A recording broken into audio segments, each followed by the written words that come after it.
नमस्ते दोस्तों, स्वागत है आपका परीक्षा स्टडी 24 यूट्यूब चैनल पर। दोस्तों, आज हम आपको डीएलएड प्रथम सेमेस्टर के विषय शिक्षण अधिगम या जिसे शिक्षण अधिगम के सिद्धांत भी कहते हैं वह पढ़ाएंगे। इसमें हम आपको शिक्षण के सूत्र कराएंगे।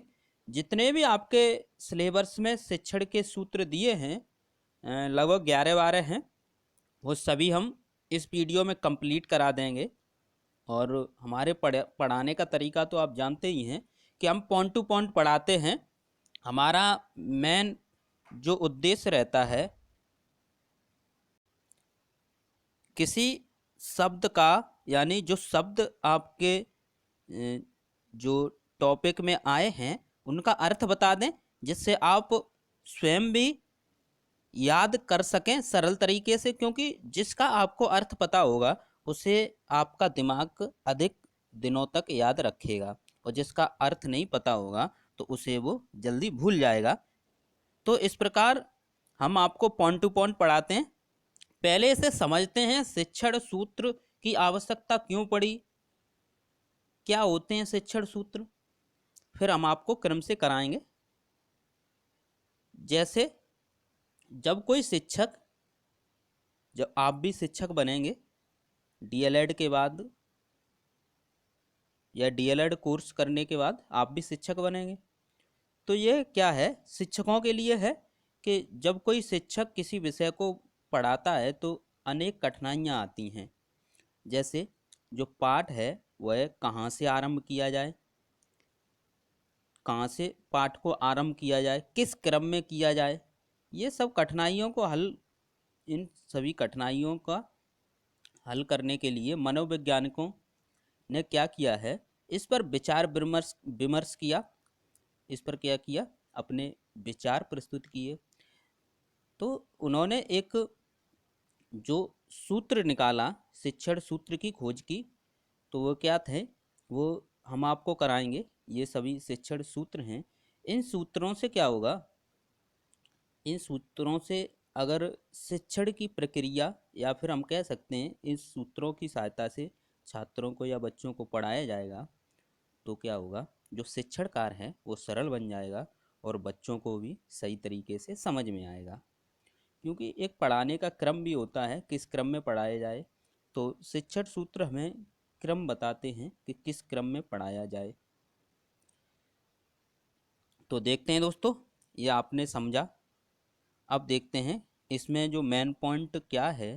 अगर पूछा जाए आपसे या कि शिक्षण के सूत्र से क्या अभिप्राय है, तो आप लिख सकते हैं जो शिक्षण सूत्र है किसी विषय वस्तु को पढ़ाने का एक क्रम है कि किसी भी विषय वस्तु को, किसी भी विषय को कैसे पढ़ाना है, किस क्रम में पढ़ाना है। शिक्षण सूत्र का प्रयोग यानी शिक्षण सूत्र के प्रयोग से छात्रों को विषय वस्तु का ज्ञान सरलता से तथा रोचक ढंग से कराया जाता है। तो अगर पूछा जाए कि शिक्षण सूत्र से क्या अभिप्राय है, तो आप लिख सकते हैं शिक्षण सूत्र किसी विषय वस्तु को पढ़ाने का एक क्रम है, तरीका है। शिक्षण सूत्र के प्रयोग से छात्रों को विषय वस्तु का ज्ञान सरलता से तथा रोचक ढंग से कराया जाता है। तो इस प्रकार आपने शिक्षण सूत्र को समझा। अब देखते हैं दोस्तों, शिक्षण सूत्र कौन कौन से हैं। आपके पेपर में एक प्रश्न पूछा गया था कि किन्हीं 4 शिक्षण सूत्रों के नाम लिखिए। तो आप लिख सकते हैं ज्ञात से अज्ञात की ओर, स्थूल से सूक्ष्म की ओर, और कौन से हैं, पूर्ण से अंश की ओर, पूर्ण से अंश की ओर, सरल से कठिन की ओर, सरल से कठिन की ओर, मूर्त से अमूर्त की ओर, या फिर इसे ही कहते हैं प्रत्यक्ष से अप्रत्यक्ष की ओर। नेक्स्ट देखते हैं अनिश्चित से निश्चित की ओर, अनिश्चित से निश्चित की ओर, विशिष्ट से सामान्य की ओर, विशिष्ट से सामान्य की ओर, या फिर इसे ही कहते हैं उदाहरण से सिद्धांत की ओर। नेक्स्ट देखते हैं दोस्तों संश्लेषण से विश्लेषण से संश्लेषण की ओर। एक बात और ध्यान रखना, आपके विकल्प में क्या है, इसे घुमाकर भी किसी भी सूत्र को पूछ सकता है। तो आपको क्या है, ये ध्यान रखना है कि सूत्र क्या है, जो शिक्षण सूत्र हैं वो विश्लेषण से संश्लेषण की ओर है। अगर इसे लिख दिया जाए कि संश्लेषण से विश्लेषण की ओर और 3 सही दे दिए जाएं विकल्प में, तो आप पता कर सकते हैं कि कौन सा गलत है। आपसे यही पूछा जाएगा कौन सा गलत है, तो 3 सही विकल्प होंगे, एक गलत होगा। तो ये भी आप ध्यान रख सकते हैं। नेक्स्ट देखते हैं मनोवैज्ञानिक, मनोवैज्ञानिक से तर्क संगत की ओर। 10 देखते हैं, 10 नंबर कौन सा है? अनुभव से युक्ति, अनुभव से युक्त युक्त या फिर तर्कपूर्ण की ओर। नेक्स्ट देखते हैं प्रकृति का अनुसरण, प्रकृति का अनुसरण। तो ये आपका 11 थे, ये 11 नंबर है आपका। तो इस प्रकार आपने देखे, जब लिखने को आए कि ये बताइए, अगर एग्जाम में पूछा जाए कि नहीं 4, 5 या 2 को लिखिए, तो आप कोई भी लिख सकते हैं, कोई 2 को लिखकर उनके बारे में लिख सकते हैं। देखते हैं दोस्तों ज्ञात से अज्ञात की ओर। यहाँ ज्ञात और फिर अज्ञात, यानी सबसे पहले इसे समझिए, ज्ञात का मतलब और अज्ञात का मतलब, यानी कि जब आप किसी छात्र को या बालक को सिखाएंगे, या कोई शिक्षक किसी छात्र या बालक को सिखाता है, तो ज्ञात से अज्ञात की ओर चलता है। तो इसका मतलब सिखाना है तो कोई नई चीज़ सिखाएंगे तो वह अज्ञात होगी। तो छात्र को कुछ उससे संबंधित कुछ तथ्य पता होंगे, तो उसका संबंध जोड़ते हुए हम अज्ञात चीज को सिखाएंगे। तो इस प्रकार आप समझे कि जो छात्र को पहले से पता है, उससे संबंध जोड़ते हुए उसी से संबंधित कुछ तथ्य बताएंगे, फिर हम क्या करेंगे, अज्ञात चीज को सिखाएंगे। तो इसमें यही बताया गया है। तो इस शिक्षण सूत्र के अनुसार, इस शिक्षण सूत्र के अनुसार बालक को जो कुछ भी पहले से, जो कुछ भी पहले से जानता है, बालक बालक जो कुछ भी पहले से जानता है, उसको आधार बनाकर, उसको क्या करेंगे, एक बेस बनाएंगे, आधार बनाएंगे, बनाकर उसे उन बातों को बताया जाता है जो वह नहीं जानता है। अर्थात बालक के पूर्व ज्ञान के आधार पर नवीन ज्ञान प्रदान कराया जाता है या किया जाता है।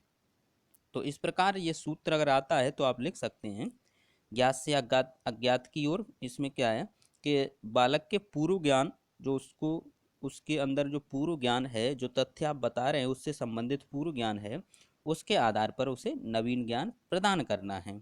एग्जाम्पल से आप समझ सकते हैं, बच्चे को जोड़ बताना है। अगर बच्चे को सवाल का जोड़ यानी जोड़ कराना आपको सिखाना है, तो पहले क्या करेंगे, उन्हें पहले गिनती बताते हुए जोड़ को बताएंगे। यानी पहले हम अगर जोड़ बता रहे हैं, उसे गिनती नहीं आती, तो वह जोड़ नहीं कर पाएगा। तो उसे क्या है, पहले हम देखेंगे कि उसे गिनती आती है या नहीं। अगर आती हैं तो उसी को बेस बनाकर हम जोड़ करना सिखाएंगे। नेक्स्ट देखते हैं दोस्तों स्थूल से सूक्ष्म की ओर। स्थूल से सूक्ष्म की ओर, यहाँ पर स्थूल जो शब्द है इसका अर्थ होता है बड़ा। स्थूल का अर्थ क्या होता है, बड़ा। और सूक्ष्म का अर्थ होता है छोटा। सूक्ष्म का अर्थ क्या होता है, छोटा। तो यहाँ पर आपको अर्थ भी पता होना चाहिए, यानी बड़े से छोटे की ओर, बड़े से छोटे की ओर। तो इस शिक्षण सूत्र के अनुसार, इस शिक्षण सूत्र के अनुसार बालक को पहले बड़ी वस्तुओं का, बालक को पहले बड़ी वस्तुओं का ज्ञान देना चाहिए, बड़ी वस्तुओं का ज्ञान देना चाहिए, फिर छोटी वस्तुओं का ज्ञान देना चाहिए। यानी पहले उसको बड़ी वस्तुएं, जो बड़ी वस्तुएं हैं उनके बारे में बताना चाहिए, फिर सूक्ष्म जो छोटी छोटी वस्तुएं हैं उनके बारे में बताना चाहिए। क्योंकि जो बालक होते हैं, जो प्रारंभिक शिक्षा होती है, उसमें जो छोटे छोटे बालक होते हैं, तो वो क्या है, उनका जो माइंड सेटअप, यानी हम कह सकते हैं अगर कोई छोटा बच्चा है तो बड़ी वस्तु है उसकी नज़र जल्दी पड़ेगी। तो हम क्या करेंगे, जो शिक्षक हैं या फिर आप पढ़ रहे हैं तो आप भी शिक्षक ही बनेंगे, तो पहले बड़ी वस्तुओं का ज्ञान देंगे, फिर छोटी वस्तुओं का ज्ञान देंगे। तो इस प्रकार हम कह सकते हैं कि स्थूल वस्तुओं की सहायता से सूक्ष्म बातों का ज्ञान कराया जाता है।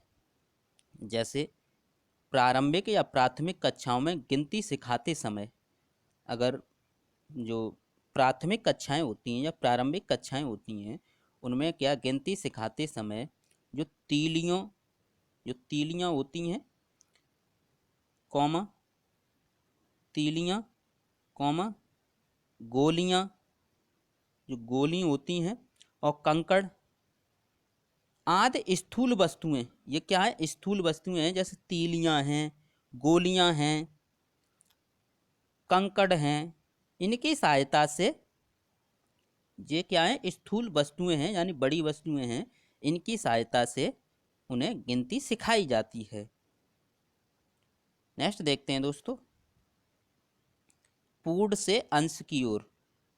पूर्ण से अंश की ओर, पूर्ण माने होता है यानी सभी, या हम कह सकते हैं पूर्ण, जैसे कोई पेड़ है तो अगर हम किसी को पेड़ के बारे में बताएंगे तो वो पूर्ण होगा, यानी सभी, संपूर्ण।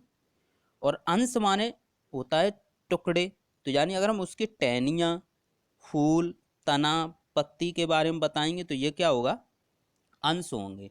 तो इस प्रकार पूर्ण से अंश की ओर में क्या लिखेंगे, इस शिक्षण सूत्र के अनुसार बालक को सर्वप्रथम पूर्ण विषय वस्तु की जानकारी दी जाती है।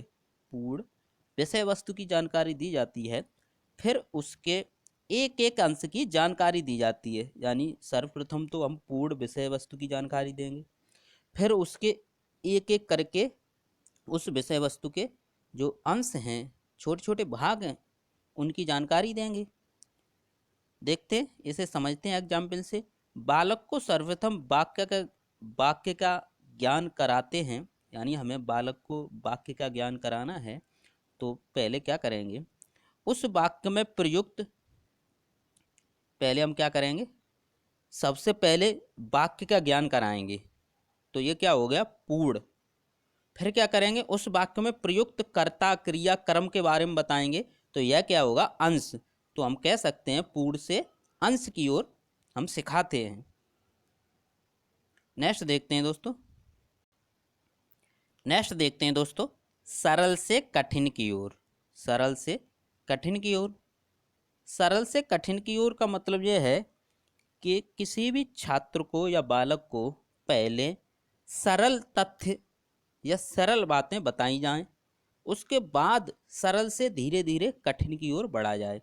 अगर प्रारंभ में भी आप उसे कठिन तथ्य बताएंगे तो वह जो पढ़ रहा है उसका पढ़ने में मन भी नहीं लगेगा, रुचि भी नहीं लगेगी, और वह पढ़ाई से हताश हो जाएगा। तो इस प्रकार यह सरल से कठिन की ओर का मतलब यही है कि प्रारंभ में जो तथ्य उसके सामने प्रस्तुत किए जाएं वो सरल किए जाएं। जैसे गणित विषय पढ़ाना है तो क्या है, सरल सवाल कराए जाएं, उसके बाद कठिन सवाल कराए जाएं। तो इसमें क्या लिखना है आपको, इस शिक्षण सूत्र के अनुसार बालक को पहले सरल बातों को बताया जाता है, फिर कठिन बातों को बताया जाता है। जैसे एग्जाम्पल से समझते हैं, बालक को पहले अक्षर का ज्ञान कराएंगे, पहले अक्षर का ज्ञान कराएंगे, अक्षर जानते हैं, जो वर्णमाला में जो अक्षर होते हैं वह अक्षरों का ज्ञान कराएंगे। फिर शब्द, फिर क्या करेंगे, शब्द, और अंत में क्या करेंगे, वाक्य का ज्ञान कराएंगे। अक्षर से शब्द बनाएंगे, शब्द बनाना सिखाएंगे, फिर उसके बाद वाक्य बताएंगे, वाक्य का ज्ञान कराएंगे। तो ये सरल से कठिन की ओर। नेक्स्ट देखते हैं दोस्तों, मूर्त से अमूर्त की ओर। यहाँ पर जो मूर्त शब्द है, मूर्त शब्द का मतलब ये होता है जो वस्तु हमारी आंखों के सामने है, जिसे हम देख सकते हैं, जिसे हम अपने हाथों से स्पर्श कर सकते हैं, छू सकते हैं, वो क्या होगी, मूर्त होगी, या मूर्त कह सकते हैं। अमूर्त क्या है, अमूर्त जो वस्तुएं हमारे आंखों के सामने नहीं होती हैं, या फिर हम कह सकते हैं जिसे हम केवल सोच विचार करके, केवल सोचा विचारी कर सकते हैं, कि कल्पना कर सकते हैं, सीधी बात ये है। यानी वह वस्तु हमारे सामने नहीं है लेकिन हम कल्पना कर रहे हैं कि ऐसी होगी ऐसी होगी, तो वो अमूर्त होता है। तो देखते हैं दोस्तों इसमें क्या करेंगे। ऐसे ही ये प्रत्यक्ष है, प्रत्यक्ष मतलब जो हमारे सामने है, अप्रत्यक्ष जो हमारे सामने नहीं है। तो इस प्रकार देखते हैं इस शिक्षण सूत्र में आपको क्या लिखना है। इस शिक्षण सूत्र के अनुसार बालक को सर्वप्रथम उन वस्तुओं का ज्ञान देना चाहिए जिनको वह देख सकता है, उसके बाद उन वस्तुओं का ज्ञान देना चाहिए जिसको वह देख नहीं सकता है। तो आप समझ गए मूर्त से अमूर्त की ओर। नेक्स्ट देखते हैं दोस्तों अनिश्चित से निश्चित की ओर। अनिश्चित से निश्चित की ओर इस शिक्षण सूत्र को समझते हैं। इस शिक्षण सूत्र के अनुसार बालकों में या छात्रों में बौद्धिक विकास यानी बुद्धि के विकास का जो क्रम होता है वह अनिश्चित से निश्चित की ओर होता है। मानसिक विकास या बुद्धि का विकास अनुभव के साथ साथ, मानसिक विकास व अनुभव के साथ साथ उसके विचारों में स्पष्टता व निश्चितता आती है। एग्जाम्पल से इसे सही तरीके से आप समझ सकते हैं। प्रारंभ में विभिन्न यानी प्रारंभ में छात्र या बच्चे विभिन्न प्रकार के पक्षियों को एक ही नाम से पुकारते हैं। धीरे धीरे उनका यह ज्ञान निश्चित हो जाता है और वह पक्षियों को अलग अलग नामों से पुकारने लगते हैं। तो इस प्रकार आप अनिश्चित से निश्चित की ओर सिद्धांत को समझ गए।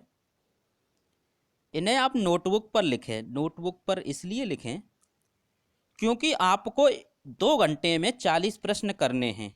40 प्रश्न वही कर सकता है जो याद करने के साथ साथ अपने लिखने की कला को भी इम्प्रूव करेगा। पता चले कि आपको आ तो सब रहा है लेकिन आप 2 घंटे में लिख नहीं पा रहे हैं तो भी आपको प्रॉब्लम आएगी। देखते हैं दोस्तों नेक्स्ट क्या है। विशिष्ट से सामान्य की ओर या फिर इसे कह सकते हैं उदाहरण से सिद्धांत की ओर। उदाहरण से सिद्धांत की ओर तो इसमें क्या है, आपने देखा कि उदाहरण से सिद्धांत की ओर जब कोई तथ्य या विषय वस्तु को समझाएंगे तो पहले क्या करेंगे, बहुत से उदाहरण देंगे, उसके बाद उसे सिद्धांत तक पहुंचाएंगे या सिद्धांत निकालना सिखाएंगे। पहले उदाहरण देंगे तो उदाहरण से आप जो समझाना चाह रहे हैं वहाँ तक उस बच्चे को पहुँचाएंगे। तो इसमें यही बताया गया है कि पहले बच्चे को उदाहरण देंगे, उसके बाद नियम या सिद्धांत बनाएंगे या उससे बनवाएंगे या फिर हम बताएंगे। तो यही है। देखते हैं दोस्तों इसमें क्या लिखना है। इस शिक्षण सूत्र के अनुसार बालकों के सम्मुख सर्वप्रथम उदाहरण प्रस्तुत किए जाते हैं और उसके आधार पर सामान्य सिद्धांत निकालने के लिए प्रोत्साहित किया जाता है। इसे समझते हैं एग्जाम्पल से। छात्रों को विशेषण के विषय में बताने के लिए सर्वप्रथम छात्रों के सामने उदाहरण के रूप में कुछ वाक्यों को प्रस्तुत किए जाते हैं। कुछ वाक्य प्रस्तुत किए जाते हैं जिनमें विशेषण का प्रयोग हुआ हो। फिर इन वाक्यों के बारे में विचार करेंगे और विशेषण के बारे में बताएंगे। तो इस प्रकार आप विशिष्ट से सामान्य की ओर या फिर उदाहरण से सिद्धांत की ओर जो शिक्षण सूत्र है उसे आपने सरल तरीके से समझा। नेक्स्ट देखते हैं दोस्तों विश्लेषण से संश्लेषण की ओर। विश्लेषण से संश्लेषण की ओर आपने देखा होगा हम आपको पढ़ाते हैं तो क्या करते हैं, उसका विश्लेषण करते हैं यानी व्याख्यान करते हैं। उसे टुकड़ों में तोड़ तोड़ के आपको बताते हैं, उसका अर्थ बताते हैं। तो ये सभी किसके अंतर्गत आता है, विश्लेषण के अंतर्गत आता है। और संश्लेषण का मतलब ये होता है, संश्लेषण का मतलब क्या होता है, किसी तथ्य को जो छोटे छोटे टुकड़ों में बिखरे हुए हैं उन्हें क्या करना है, जोड़कर ज्ञान प्राप्त कराना है। तो विश्लेषण में तोड़ना है यानी उसका व्याख्यान करना है, उसे फैलाना है और संश्लेषण में क्या है, इकट्ठा करना है, उस ज्ञान को इकट्ठा करके बताना है। तो यही है, आप अर्थ समझ जाएंगे तो उसे लिख भी सकते हैं। और आपको पेपर में इसमें क्या लिखना है, देखते हैं दोस्तों। इस शिक्षण सूत्र के अनुसार बालकों को खंडों में विभाजित करके, यानी विषय वस्तु को खंडों में विभाजित करके जानकारी दी जाती है, यानी जो जानकारी है विषय वस्तु की वह दी जाती है। फिर उन खंडों को जोड़ते हुए समझाया जाता है। इसमें क्या करना है, विषय वस्तु को खंडों में विभाजित करके उसे जानकारी देंगे, उसे समझाएंगे, फिर उन खंडों को जोड़ते हुए क्या करेंगे, वह जानकारी उस विषय वस्तु की देंगे। तो ये विश्लेषण से संश्लेषण की ओर सूत्र है। इसे समझते हैं एग्जाम्पल से। छात्रों को त्रिभुज के तीनों कोणों को नपवाएंगे। पहले क्या करेंगे, तीनों कोणों को नपवाएंगे। जब आप नपवाएंगे तो तीनों कोण होंगे वह अलग अलग करके नापेगा। तीनों कोणों का योग करके यह निष्कर्ष पर पहुंचेगा छात्र क्या है, तीनों कोणों का योग करके यह निष्कर्ष पर पहुंचेगा कि तीनों कोणों का योग 180 अंश है। तो इस प्रकार तीनों कोणों को अलग अलग नापना विश्लेषण तथा तीनों कोणों को जोड़कर मान प्राप्त करना क्या है, संश्लेषण है। तो आप समझ गए, विश्लेषण से संश्लेषण की ओर इस सूत्र में बताया गया है। नेक्स्ट देखते हैं दोस्तों, मनोवैज्ञानिक से तर्क संगत की ओर। मनोवैज्ञानिक से तर्क संगत की ओर, इसमें क्या लिखना है, इस शिक्षण सूत्र के अनुसार बालकों को सर्वप्रथम उनकी रुचि, आयु, मानसिक स्तर के अनुसार विषय वस्तु की जानकारी दी जाती है। उसके बाद तर्कपूर्ण ढंग से समझाया जाता है। पहले क्या है, उसकी रुचि के अनुसार, उसके मानसिक स्तर के अनुसार विषय वस्तु को समझाया जाता है।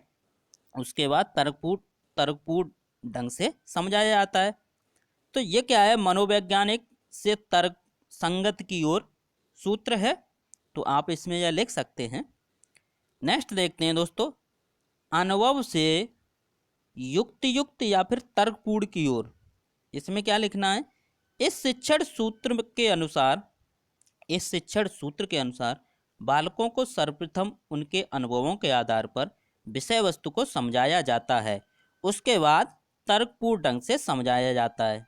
कहने का मतलब यह है कि किसी भी विषय वस्तु की जो जानकारी हम छात्र को दे रहे हैं, तो उसको क्या है कि अनुभवों के आधार पर, जो छात्र को अनुभव हैं कुछ, उसी को आधार बनाकर हम विषय वस्तु को समझाएंगे। उसके बाद क्या करेंगे, तर्कपूर्ण ढंग से समझाएंगे। तो ये लिख सकते हैं आप, अनुभव से तर्कपूर्ण ढंग से या युक्त की ओर। नेक्स्ट देखते हैं, ये 11 नंबर है आपका, यहाँ चेंज कर लेना। 11 नंबर, प्रकृति का अनुसरण। प्रकृति का अनुसरण, छात्र प्रकृति से जुड़ा होता है, या फिर हम कह सकते हैं जो व्यक्ति होता है वह प्रकृति से जुड़ा होता है, प्रकृति पर निर्भर होता है। जैसे हमें सांस लेने के लिए ऑक्सीजन प्रकृति से मिलती है, धूप प्रकृति से मिलती है। अनेक चीज़ें हैं जो हमें प्रकृति से मिलती हैं, जिन पर हम निर्भर रहते हैं, और ये ऐसी चीज़ होती हैं जिसके बिना जीवन संभव नहीं होता है। तो जो भी ज्ञान हम छात्र को दे रहे हैं, अगर उसे प्रकृति से संबंधित कर दिया जाए, प्रकृति से संबंधित उसके सामने तथ्य प्रस्तुत किए जाएं, तो वह क्या है, सरलता से समझ जाएगा। क्योंकि वह अपने आसपास या प्रतिदिन की दिनचर्या में वह प्रकृति से संबंधित रहता है, प्रकृति के संपर्क में रहता है, चाहे अनचाहे में भी वह प्रकृति से संबंधित रहता है। तो इस प्रकार उसको जो तथ्य बताए जाएं वो प्रकृति से संबंधित हों, तो वह सरल से सरल तरीके से भी उस विषय वस्तु को सीख जाएगा। कितनी भी कठिन क्यों न हो, वह उस विषय वस्तु को सीख जाएगा। तो इसमें आपको क्या लिखना है, इस शिक्षण सूत्र के अनुसार बालकों को प्रकृति का अनुसरण करते हुए विषय वस्तु को समझाया जाता है। बालक प्रकृति से जुड़ा होता है, अतः बालक विषय वस्तु सरलता से समझ जाएगा। तो इस प्रकार ये आपका ये 11 शिक्षण सूत्र थे, ये हमने आपको कराए। एक बार इनका रिवाइज करते हैं शॉर्ट में इनका रिवाइज करते हैं कि शिक्षण सूत्र किसी विषय वस्तु को पढ़ाने का यह क्रम है। शिक्षण सूत्र के प्रयोग से छात्रों को विषय वस्तु का ज्ञान सरलता से तथा रोचक ढंग से कराया जाता है। ज्ञात से अज्ञात की ओर, इसमें क्या है, सर्वप्रथम बालक को क्या करते हैं, जो बालक को कुछ तथ्य ज्ञात हैं उसकी जानकारी देते हैं और उसी को आधार बनाकर क्या करेंगे, अज्ञात बातों को या अज्ञात तत्वों को समझाएंगे। इस शिक्षण सूत्र के अनुसार बालक को जो कुछ भी पहले से जानता है उसको आधार बनाकर उसे उन बातों को बताया जाता है जो वह नहीं जानता है। तो इसे क्या कहेंगे, ज्ञात से अज्ञात की ओर सूत्र कहेंगे। स्थूल से सूक्ष्म की ओर, स्थूल माने बड़ा होता है, सूक्ष्म माने छोटा होता है। तो इस शिक्षण सूत्र के अनुसार बालकों को पहले बड़ी वस्तुओं का ज्ञान देना चाहिए, फिर छोटी वस्तुओं का ज्ञान देना चाहिए। या फिर हम कह सकते हैं इस शिक्षण सूत्र के अनुसार बालकों को पहले बड़ी वस्तुओं का ज्ञान दिया जाता है, उसके बाद छोटी वस्तुओं का ज्ञान दिया जाता है। नेक्स्ट देखते हैं दोस्तों, पूर्ण से अंश की ओर। इस शिक्षण सूत्र के अनुसार बालक को सर्वप्रथम पूर्ण विषय वस्तु की जानकारी दी जाती है, फिर उसके एक एक अंश की जानकारी दी जाती है। सरल से कठिन की ओर, इस शिक्षण सूत्र के अनुसार बालकों को पहले सरल बातों को बताया जाता है, फिर कठिन बातों को बताया जाता है। नेक्स्ट देखते हैं दोस्तों, मूर्त से अमूर्त की ओर या फिर प्रत्यक्ष से अप्रत्यक्ष की ओर। इस शिक्षण सूत्र के अनुसार बालकों को सर्वप्रथम उन वस्तुओं का ज्ञान देना चाहिए जिनको वह देख सकता है, उसके बाद उन वस्तुओं का ज्ञान देना चाहिए जिसको वह नहीं देख सकता है। नेक्स्ट देखते हैं, अनिश्चित से निश्चित की ओर। इस शिक्षण सूत्र के अनुसार बालकों को पहले निश्चित यानी पहले सॉरी इस शिक्षण सूत्र के अनुसार बालकों में जो बौद्धिक विकास का क्रम होता है, जो अनिश्चित से निश्चित की ओर होता है, और जो मानसिक विकास व अनुभव के साथ साथ उसके विचार में स्पष्टता व निश्चितता आ जाती है। तो जो बुद्धि का विकास है वह अनिश्चित से निश्चित की ओर होता है, तो उसे जो ज्ञान दिया जाता है वह अनिश्चित होता है और वह उसे कुछ समय बाद जैसे जैसे उसकी बुद्धि का विकास होता है उस ज्ञान को निश्चित कर लेता है। नेक्स्ट देखते हैं, विशिष्ट से सामान्य की ओर, या जिसे उदाहरण से सिद्धांत की ओर कहते हैं। तो सबसे पहले इसमें क्या करेंगे, इस शिक्षण सूत्र के अनुसार बालकों के सम्मुख सर्वप्रथम उदाहरण प्रस्तुत किए जाते हैं और उनके आधार पर सामान्य सिद्धांत निकालने के लिए प्रोत्साहित किया जाता है। तो यह क्या था, विशिष्ट से सामान्य की ओर था। विश्लेषण से संश्लेषण की ओर, इस सूत्र के अनुसार बालकों को खंडों में विभाजित करके विषय वस्तु की जानकारी दी जाती है, फिर उन खंडों को जोड़ते हुए समझाया जाता है। नेक्स्ट देखते हैं, मनोवैज्ञानिक से तर्क संगत की ओर। इस शिक्षण सूत्र के अनुसार बालकों को सर्वप्रथम उनकी रुचि, आयु, मानसिक स्तर के अनुसार विषय वस्तु की जानकारी दी जाती है, उसके बाद तर्कपूर्ण ढंग से समझाया जाता है। नेक्स्ट देखते हैं, अनुभव से युक्त या फिर तर्कपूर्ण की ओर। इस शिक्षण सूत्र के अनुसार बालकों को उनके अनुभवों के आधार पर विषय वस्तु को समझाया जाता है, उसके बाद तर्कपूर्ण ढंग से समझाया जाता है। नेक्स्ट देखते हैं 11 नंबर, प्रकृति का अनुसरण। प्रकृति का अनुसरण, इस शिक्षण सूत्र के अनुसार बालकों को प्रकृति का अनुसरण करते हुए विषय वस्तु को समझाया जाता है। बालक प्रकृति से जुड़ा होता है, अतः बालक विषय वस्तु को सरलता से समझ जाता है। नेक्स्ट देखते हैं दोस्तों, शिक्षण सूत्र का महत्व। यह आपके पेपर में पूछा भी गया है कई बार। शिक्षण सूत्र की उपयोगिता ये भी पूछी गई और शिक्षण सूत्र के लाभ, ये भी तीनों पूछे गए हैं। और तीनों में आप यही पॉइंट लिख दें। क्या लिखना है आपको? इससे बालकों को विषय वस्तु का ज्ञान सरलता से हो जाता है। इससे क्या होगा, जो बालक हैं उन्हें विषय वस्तु का ज्ञान सरलता से हो जाता है। इससे विषय वस्तु को पढ़ाने के क्रम का ज्ञान प्राप्त होता है कि किस क्रम में पढ़ाया जाए। इससे बालक सक्रिय रहते हैं। इससे क्या होता है, जो बालक होते हैं वह सक्रिय रहते हैं।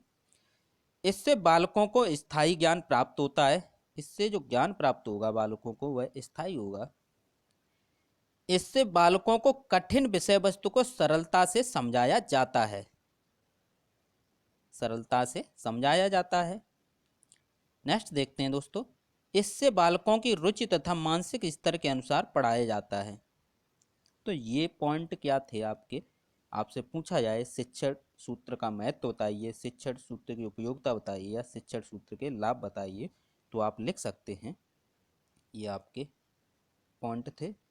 तो वीडियो को लाइक कीजिए, शेयर कीजिए, अपने दोस्तों को जोड़िए। यदि आप व्हाट्सएप ग्रुप से हमारे जुड़ना चाहते हैं, कुछ सूचनाएं या कुछ नोट्स वगैरह हम उस पर प्रोवाइड करते हैं, तो उससे जुड़ना चाहते हैं या फिर टेलीग्राम से जुड़ना चाहते हैं हमारे टेलीग्राम से, तो इस वीडियो के डिस्क्रिप्शन में आपको लिंक मिल जाएगी, वहाँ से आप जुड़ सकते हैं। थैंक यू दोस्तों।